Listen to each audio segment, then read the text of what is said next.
আসসালামু আলাইকুম এভরিওয়ান, সবাই কেমন আছেন? আশা করছি সবাই ভালো আছেন। তো চলুন সবাই আমরা আজকে ছাদ বাগানে একটু ঘুরে আসি, যে কী কী গাছ লাগালাম আর লাগানো হচ্ছে একটু দেখে আসি।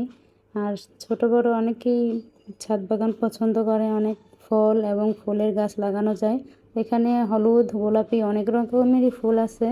আর বৃষ্টি হয়েছে যেহেতু অনেক মেঘলা মেঘলা, আর বৃষ্টি হলে বেশি পানিও দেওয়া লাগে না।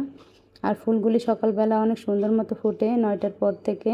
এখানে হালকা একটা গোলাপি কালারের ফুলও আছে গাছ, আর আবার আনারস, বেলি ফুল গাছ, আবার বিভিন্ন ফলের গাছ, আবার সবজির গাছও আছে। এটা হচ্ছে গোলাপি কালার, দেখতে কিন্তু সুন্দর লাগে আর মনটাও ভালো হয়ে যায়। এটা হচ্ছে ছোট গোলাপ আর কি, গোলাপটিও ছোট ছোট ফোটে। এখানে ড্রাগনের চারা আছে, বেলি ফুলের চারা আছে, অনেক রকমেরই ফুল ফলের চারা। মনটা ভালো হয়ে যায় সকালে এবং বিকেলে দুইবার একটু আসলে। সবাই কেমন লাগলো বলবেন আমার ভিডিওটা।